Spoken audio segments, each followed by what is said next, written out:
Shalom Chavrim, I'm Stephen Benoon. You're watching Israeli News Live, and of course, as many of you I'm sure already aware, President Trump, President Putin meeting on the sidelines there in Vietnam and seeming somewhat cordial with one another. Kind of makes me wonder if the deep state wasn't so much involved with Russia and the United States. Perhaps we might be able to get some peace in this world once and for all, but that doesn't seem to happen. And it's quite obviously that Rex Tillerson is definitely for the deep state when he actually stated before this meeting ever took place, even though it was on the sideline, that there was really nothing that the two had to say to one another. But just seeing that the way the two acted together seemed to be just the opposite of what Rex Tillerson was actually having to say there. They walked side by side, talked, patted each other on the back, seemingly to have a little bit better time speaking about things than what we would see, or at least what is being portrayed by the the President Trump's administration team itself there. And in fact, after coming away from this, supposedly there's some agreement when it comes to Syria. Well, that's at least a bit of good news to hear that anyway. Also want to share with you some other information that's going on as well. While this is going on, Michael D. there shares with us some video footage there of Latvia and what's going on over there on the border there. The French troops there in special exercises there close to Russia's border. No doubt very disturbing news for President Putin while he's meeting with President Trump to know that there are massive drills happening right there on his border with NATO. Anyway, very troubling indeed there. Going on into other news as well, we jump over here to Yahoo News. Israel has shot down supposedly a drone from Syria over the Golan Heights. Well, that being, of course, it's not that it actually made it into the Golan, but the Israeli military took down an unmanned flying object there over their own airspace or near their airspace there as is coming in from Syria. It says in a statement, the military said it intercepted the drone above the Golan Heights using a Patriot missile. The military said the drone was operated by the Syrian regime and was shot down in the demilitarized zone between the countries.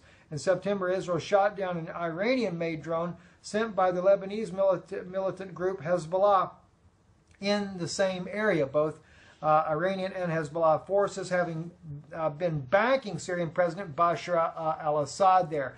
And at the same time, Prime Minister Netanyahu in a recent speech here actually speaking about the threat of Iran. And of course, Iran closer and closer on Israel's border inside of Syria. Now, I actually sent an invitation to Prime Minister Netanyahu to come on Israeli News Live because one of my biggest issues about the situation with Iran is the fact that Israel, if we didn't really want them so close to our border inside of Syria, why didn't we back President Bashar al-Assad when ISIS was gaining headway inside the country? Why didn't Israel come to President Assad's defense there, at least offer help in trying to defeat ISIS?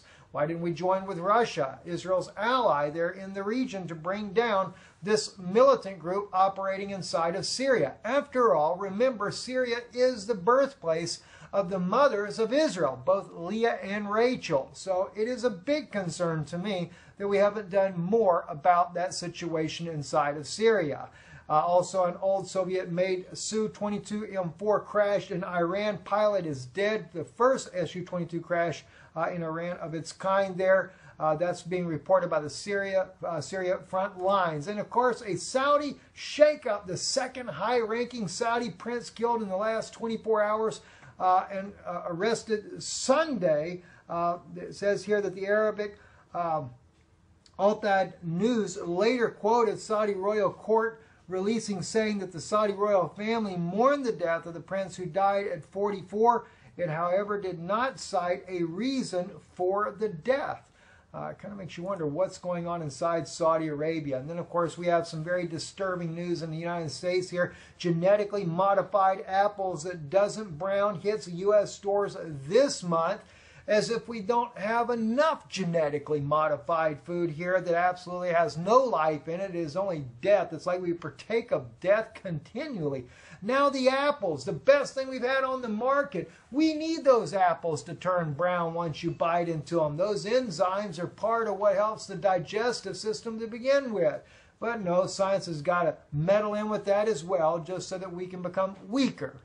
Definitely, they might think they're wiser, but weaker, and of course destroying the human body as well. Anyway, I'm Stephen Ben-Nun. You're watching Israeli News Live. Shalom. Thank you for watching. Don't forget, support the broadcast here. Keep my wife in your prayers there. She certainly does need your prayers.